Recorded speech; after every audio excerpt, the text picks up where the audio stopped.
Hello everyone, welcome to my channel. So guys, आज का जो टॉपिक है वो है बायोलॉजी से वायरसेस एंड विरोइड्स। आज हम लोग इन दोनों के बीच में क्या डिफरेंसेस है ये आज हम लोग इस वीडियो में कंप्लीट डिस्कस करेंगे। So let's start. सबसे पहले हम लोग देखते हैं कि वायरसेस क्या होता है। वायरसेस जो होता है उसका मतलब होता है वेनम या पॉइजनस फ्लूइड। वेनम यानी होता है जहर, या पॉइजनस फ्लूइड आप बोल सकते हैं, एक जहरीला लिक्विड। तो वायरसेस का मतलब होता है जहर। वायरसेस जो है उसका टर्म जो है, यानी उसको सबसे पहले जो टर्म, उसका जो नाम दिया गया था वो किन्होंने दिया था, लुइस पास्चर ने। पर इसको जो डिस्कवर किया था वो किया था डीजे इवानोस्की ने। यानी याद रखना, इसका टर्म दिया था लुइस पास्चर ने और इसको डिस्कवर किसने किया था, डीजे इवानोस्की ने। ये एक ऑब्लिगेट पैरासाइट होता है। ऑब्लिगेट पैरासाइट यानी इंट्रासेलुलर पैरासाइट। ये एक ऑब्लिगेट परजीवी की तरह काम करता है, इंट्रासेलुलर परजीवी की तरह। ये एक इनर क्रिस्टलाइन स्ट्रक्चर होता है। इसका जो स्ट्रक्चर आपको देखने मिलेगा ये बेसिकली इनर्ट टाइप का होगा, यानी इनर्ट क्रिस्टलाइन स्ट्रक्चर इसका होगा। ये जो वायरसेस है ये एक नॉन ट्रूली लिविंग है। अब ये जो नॉट ट्रूली लिविंग है इसका मतलब ये बहुत इंपॉर्टेंट है, क्योंकि बहुत सारे क्वेश्चंस में आता है कि वायरसेस लिविंग है या नॉन लिविंग है। तो ये वायरसेस जो है ये basically not truly living. Not truly living का मैं आपको मतलब बताती हूँ, यानी कि जो वायरसेस होता है ना, ये लिविंग की तरह भी एक्ट करता है और नॉन लिविंग की तरह भी एक्ट करता है। जैसे नॉन लिविंग की तरह ये कब एक्ट करता है, जब ये लिविंग बॉडी के बाहर में होगा तो ये नॉन लिविंग की तरह एक्ट करेगा। लेकिन जब ये किसी होस्ट बॉडी के अंदर चले जाता है तो ये लिविंग की तरह एक्ट करने लगता है। इसी वजह से ये दोनों ही तरह से एक्ट करता है। यही रीज़न की वजह से वायरसेस को नॉट ट्रूली लिविंग बोला जाता है। और यही नॉट ट्रूली लिविंग की वजह से वायरसेस जो है उसे कनेक्टिंग लिंक भी बोला जाता है, लिविंग एंड नॉन लिविंग। क्यों? क्योंकि दोनों की तरह ही एक्ट करता है।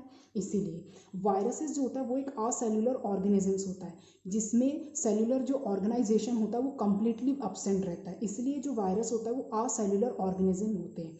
वायरसेस जो होता है वो बेसिकली किससे मिलकर बनते हैं, nucleo acids and protein code nature, यानी इन दोनों, ये जो है वायरसेस, ये दोनों से मिलकर ये बनता है।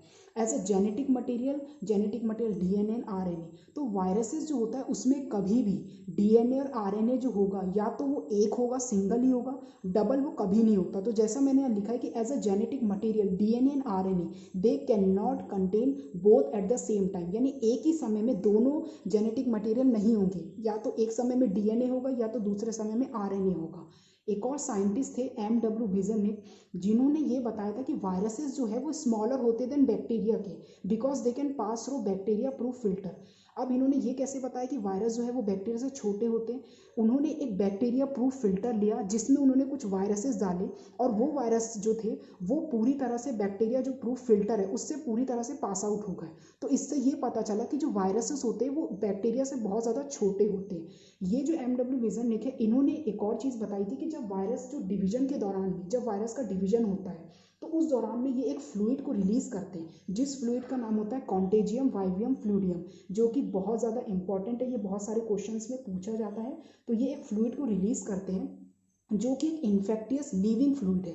जो बेसिकली ये जो फ्लूइड है ये किसके लिए रिस्पॉन्सिबल होता है, इन्फेक्शन कराना किसी भी जो हेल्दी प्लांट्स होते हैं, लाइक टोबैको फील्ड, यानी कि कोई हेल्दी प्लांट्स है, यानी कि जैसे टोबैको का आप ले लो, अगर टोबैको की कोई खेती है तो उनकी खेती को अगर हम लोग ये फ्लूइड अगर वहाँ पे रिलीज हो जाए तो ये पूरे उस खेती को खराब कर देगा, यानी हेल्दी प्लांट्स को अनहेल्दी कर देता है। ये जो फ्लूइड है कॉन्टेजियम वाइवियम फ्लूइडियम, जो कि रिस्पॉन्सिबल है infection in healthy plants like tobacco field. अब हम लोग देखते हैं एक और साइंटिस्ट थे जो कि थे डब्ल्यू.एम. स्टैनली। डब्ल्यू.एम. जो स्टैनली थे, ये इन्होंने बताया था कि जो वायरसेस होते could be crystallised and crystals consist largely of proteins, यानी वायरसेस जो होते हैं इसका जो स्ट्रक्चर है बेसिकली वो क्रिस्टलाइन दिखता है। और ये जो क्रिस्टल्स के दौरान में जब ये दिखता है तो इसमें जो सबसे ज़्यादा पार्टिकल्स होते हैं वो प्रोटीन्स के होते हैं। प्रोटीन्स के इसमें पार्टिकल्स आपको देखने मिलते हैं। अब ये जो वायरसेस है, वायरसेस जो होता है उसके आउटर पार्ट में एक प्रोटीन की कोट होती है, यानी आउटर जो कवरिंग होती है उस कवरिंग को हम प्रोटीन कोट बोलते हैं वायरसेस में। तो वायरसेस की जो प्रोटीन कोट होती है उसको हम बोलते हैं कैप्सिड। और ये जो कैप्सिड होती है, ये कैप्सिड बनती है बहुत सारे जो स्मॉल सब यूनिट्स होती है जिसे हम बोलते हैं कैप्सोमियर। तो कैप्सोमियर से मिलकर बनती है कैप्सिड। और ये जो कैप्सिड होता है ये बेसिकली प्रोटेक्ट करता है न्यूक्लिक एसिड को। जैसे कि यहाँ देखिए, आप मैंने एक छोटा सा एक ड्रॉ जैसे करा है। ये जो आउटर लेयर है, ये वायरस की आउटर लेयर है जिसको हम बोलते हैं प्रोटीन कोड या बोल सकते हैं कैप्सिड। और इसके अंदर में जेनेटिक मटेरियल होता होता है, यानी डीएनए बोल सकते हैं या आरएनए, तो इस जेनेटिक मटेरियल को प्रोटेक्ट करने का काम करता है ये जो कैप्सोमेयर या कैप्सिड होता है ये। अब ये जो वायरसेस है उसमें कुछ आपको फेजेस दिखने मिलेंगे, जैसे बैक्टीरियोफेज, कोलीफेज, साइनोफेज, यानी कि जो बैक्टीरिया होता है ये अटैक करता है बैक्टीरिया में, यानी बैक्टीरिया को खाने का काम करता है, तो उस फेज को हम बोलेंगे बैक्टीरियोफेज। कोलीफेज यानी ये अटैक करता है ई कोलाई, जो ई कोलाई है उसको जब खाने की कोशिश करता है तो इस फेज को बोलेंगे कोलीफेज। नेक्स्ट जो है वो है साइनोफेज, यानी ये अटैक करता है साइनोबैक्टीरिया में, तो इस फेज को यानी इसको जो है बेसिकली अटैक करता है इसके ऊपर, यानी इसको खत्म करने का खाने की कोशिश करता है, तो इन फेजेस को हम लोग ये जो है नाम दिए। इसके आगे और भी फेजेस है, जैसे माइकोफेज जो अटैक करता है फंजाई में, इसी तरह से फेजेस आपको देखने मिलेंगे। अब इसके आगे हम लोग देखते हैं नेक्स्ट जो कि है फाइटोफेजेस। फाइटो जो फेजेस है, फाइटो से आपको समझ में आ गया होगा कि प्लांट वायरसेस या प्लांट के बारे में बोला, जू फेजेस जो है उसमें एनिमल के, तो फाइटोफेजेस जो है ये जो वायरसेस होते हैं ये डिसीज करते हैं प्लांट्स में, क्योंकि प्लांट वायरसेस होते हैं। और जो जू फेजेस होते हैं, जू से समझ में आया, जो हम जू जाते हैं तो एनिमल वायरसेस, यानी ये जो वायरसेस होते हैं, ये जो पैरासाइट्स होते हैं परजीवी, ये डिजीज कराते हैं एनिमल्स में या ह्यूमन बींग में। अब जो फाइटोफेजेस है इसके कुछ एग्जाम्पल दिए, जैसे कि टीएमवी यानी tobacco mosaic virus. Tobacco mosaic virus जो है ये एक प्लांट वायरसेस का एग्जाम्पल है, जो जिसमें सिंगल स्ट्रैंडेड आरएनए प्रेजेंट होते हैं। ये याद रखिएगा, इसमें कई बार क्वेश्चन आता है कि टीएमवी में कौन सा आरएनए प्रेजेंट होता है, तो सिंगल स्ट्रैंडेड आरएनए इसमें प्रेजेंट होता है। इसी का एक और एग्जांपल लेते हैं जो कि पोटैटो मोसिक वायरसेस, इसका प्लांट वायरसेस का एक और एग्जांपल है। अब जू फेजेस जो है, जू फेजेस में आपको बहुत सारे एनिमल और ह्यूमन बींग से रिलेटेड वायरसेस दिखेंगे, जैसे पॉक्स वायरस हो गया जिसमें स्मॉल पॉक्स आ गया, जैसा लिखा है मैंने यहाँ पे, चिकन पॉक्स आ गया, एड्स होता है उसमें एचआईवी वायरस होता है, human immunodeficiency virus, mumps disease हो गई, इन्फ्लुएंजा हो गई, पोलियो हो गई, रेबीज जो हो गई, तो एनिमल्स और ह्यूमन बींग सारी से रिलेटेड जो वायरसेस की डिजीज है ये मैंने यहाँ पे लिखी है एक्सेट्रा। इसके आगे और भी बहुत सारी होती है। अब हम देखते हैं जो सेकंड है वो है हमारा विरॉइड्स। विरॉइड जो होता है वो क्या होता है, विरॉइड जो है इसको डिस्कवर करे हैं टी.ओ. डीनर ने।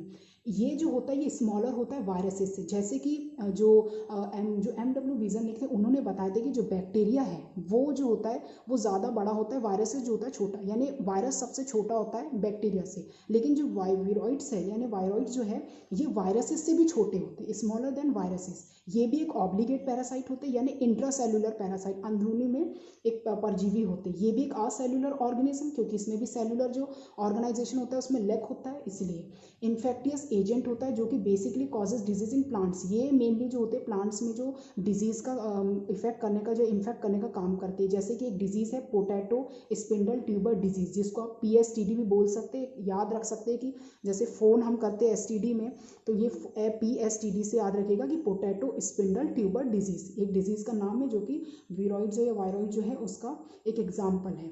विरॉइड जो होते हैं ये फ्री आरएनए होते हैं। अब जब इसमें आरएनए पूरी तरह से फ्री होगा जेनेटिक मटेरियल, तो इसका मॉलिक्यूलर वेट भी पूरा लो हो जाएगा, और साथ ही साथ जो प्रोटीन कोट होती है यानी कैप्सिड जो होती है वो टोटली एब्सेंट होती है वायरॉइड्स में, यानी प्रोटीन कोट जो कैप्सिड कैप्सोमियर इसका रोल ही नहीं रहता, क्योंकि कंप्लीटली एब्सेंट रहती है वायरॉइड्स में। सो गाइस इसी तरह से वायरस और वायरॉइड जो है उसके बारे में मैंने कंप्लीट इन्फॉर्मेशन दी है। तो आज की इस वीडियो को हम लोग यहीं पे एंड करते हैं, and if you like this video then please subscribe to my channel, and thank you so much for watching my video.